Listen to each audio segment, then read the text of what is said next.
Hello mga ka-good vibes, it's your boy Troy again and I'm back with another video. Last October 25, 2021, nagbukas ang Island of Lumigin for tourism. Alam ko, na-miss nyo na mag-travel at kumain sa labas after being inside for so long due to this pandemic. So today ngayong araw, samahan nyo kami as we tour you around some of our favorite restaurants every time we go out. Para pag nag-decide kayong bisitahin kami dito sa Camiguin, alam nyo na kung saan kakain at magre-relax. So what are you waiting for? Let's go!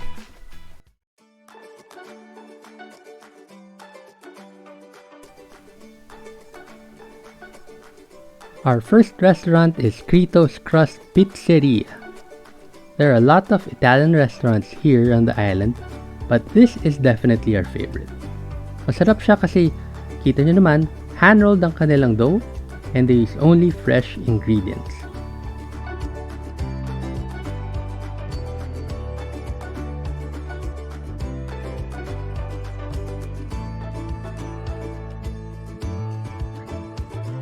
Makikita nyo din, hindi tinipid ang toppings like the sauce, meat, and cheese.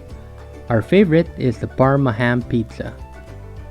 Hindi din kamahalan dito kasi nag-range lang sa 200 to 300 ang isang 14-inch pizza depending on the flavor.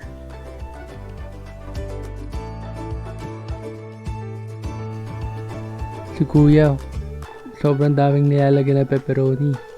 Kuya, tama na. Baka malugi ka niyan.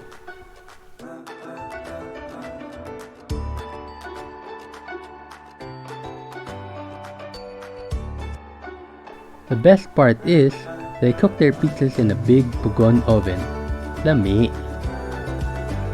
Nakakwentuhan namin sila dito at ito ang aming mga napag-usapan. Sir, kung saan mo ngalan? Krito? Krito? Oo. Ah, ikaw yung ano talaga. Yung pangalan. Ikaw si Krito talaga. Si Krito. Krito. Mayong hapon Krito.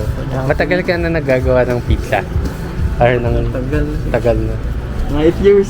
Wow! Sa dati sa... Ah, okay. Nice. Yung partner ko, Italiano. Ah, okay. Good. Dine-in lang. Pwede din mag-dine-in? Pwede na. Ah, pwede na. Oo. Dine-in lang kami. Dahil lang yan. Ah, thank you.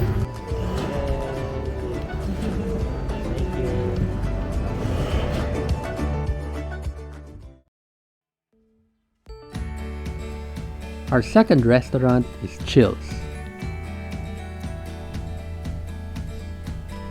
It's a picturesque little restaurant and bar right near the beach. Sobrang perfect yung name niya kasi it really describes the vibe of the place. It's so chill.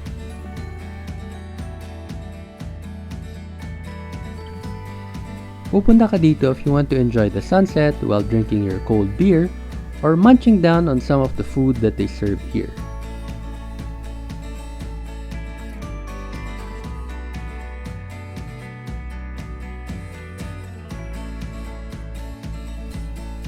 Today, we ordered our favorite beef burrito. It comes with a side of hummus and some pickled vegetables. Lami!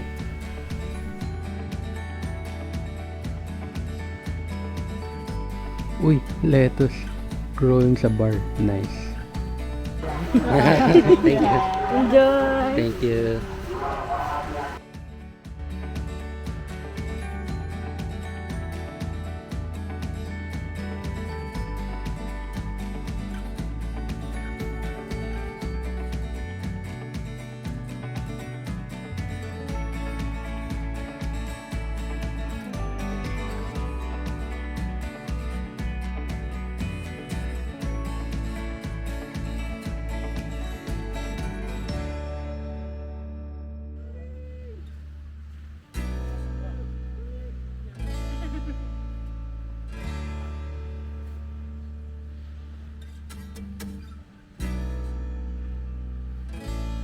And the best part, you get to chow down your food or drink your beer while looking at this great view. Ayos!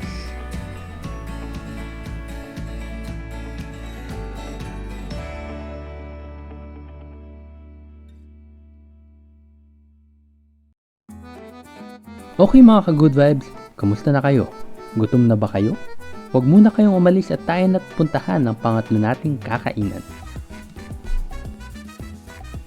Ang pupuntahan natin ay ideal for big groups or kung kasama mo ang pamilya mo. Pwede rin for dates. Ang restaurant na ito ay matatagpuan sa loob ng Paras Beach Resort.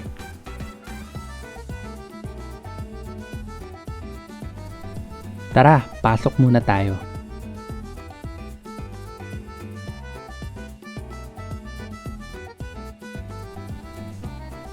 Ang tawag nila sa restaurant na ito ay Mount Hibok-Hibok Restaurant. Tinawag nila itong Mount Hibok-Hibok kasi matatanaw mo mula sa resort ang Mount Hibok-Hibok, isa sa 7 mga bulkan na makikita mo sa isla. Ayun o.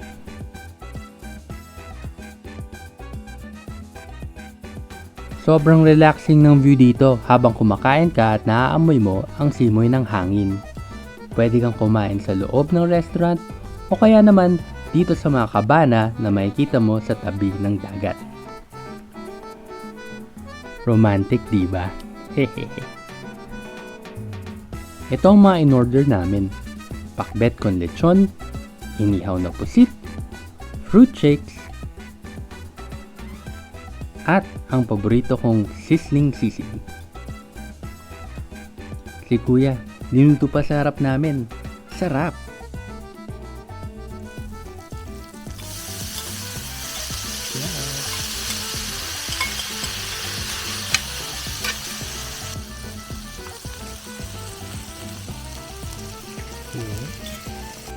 Salamat na Mary Jane.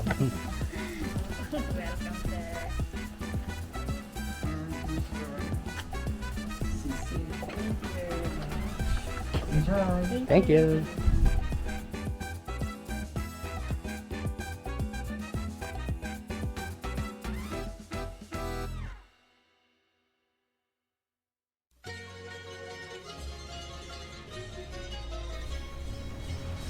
Okay mga ka-good vibes, dahil medyo napalaban tayo sa kolesterol sa last nating kinainan, ang susunod nating pupuntahan ay medyo healthy naman.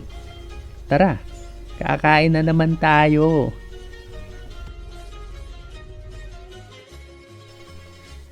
Next on our list is Tambayan sa Kanto Tuna Restaurant.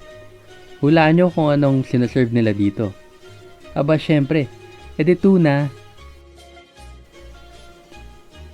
Halos lahat ng sinaserve nila dito ay gawa sa tuna. It's a family-owned restaurant at sobrang bait ng staff at ng may-ari.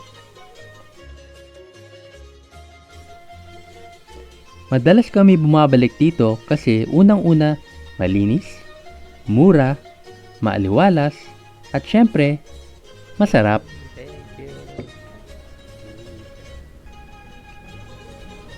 Umorder kami ng pansit na tuna, tuna chop suey,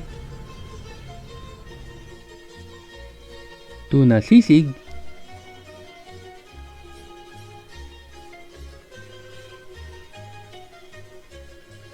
at ang favorite ko, kinilaw na tuna. Tignan mo naman yan, sobrang fresh.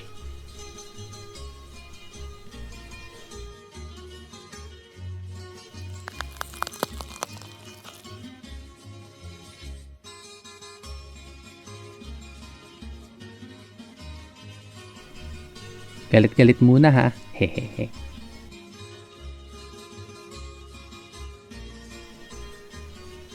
Medyo naparami yata yung order namin.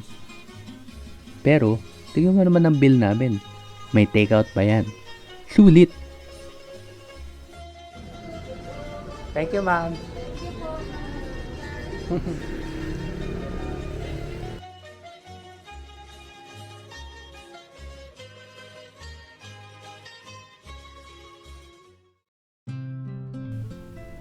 Mga ka-GV, paano ba yan? Last restaurant na natin to. Syempre, sa kainan, dito makukumpleto kung walang panghimagas. Kaya tara, let's get dessert. Ang last nating pupuntahan ngayon ay ang Tabudot's Bistro. It's a laid-back little restaurant with a quirky little name.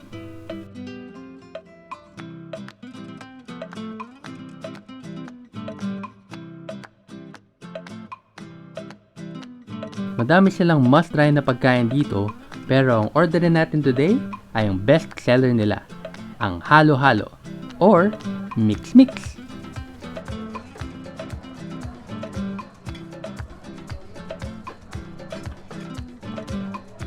Ayun na, ginagawa na.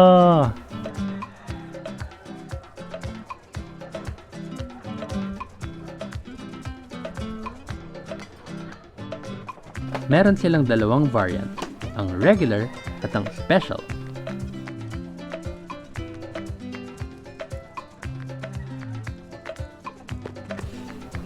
Lahat yan comes with a scoop of ube ice cream and cornflakes. Winner!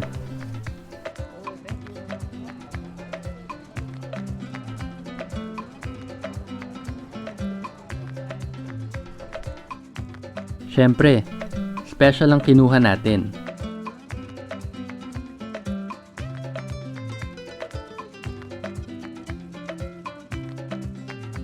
Hati na lang kami ng wife ko para sweet. Share the calories. Dami na nating nakain, no?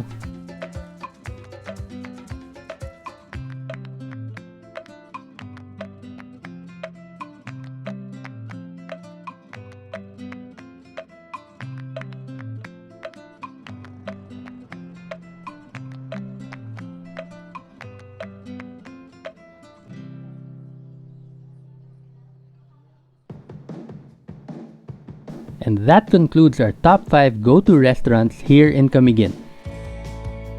Sana nag-enjoy din kayo sa ating little food trip adventure. If you did, please consider subscribing or hitting that like button and those bells. Nakakain ka na din ba sa mga pinuntahan namin? May ma-recommend ka bang ibang lugar? I-comment below nyo na lang mga ka-good vibes. Lastly, kung balak mo pumunta sa Camiguin in the near future, madali na lang. Meron ding direct flights from Cebu to Camiguin and Manila to Camiguin. I'll post links in the description for the new normal procedure para makapasok sa isla ng Camiguin. Yun lang for now, and always remember, good vibes only. Bye!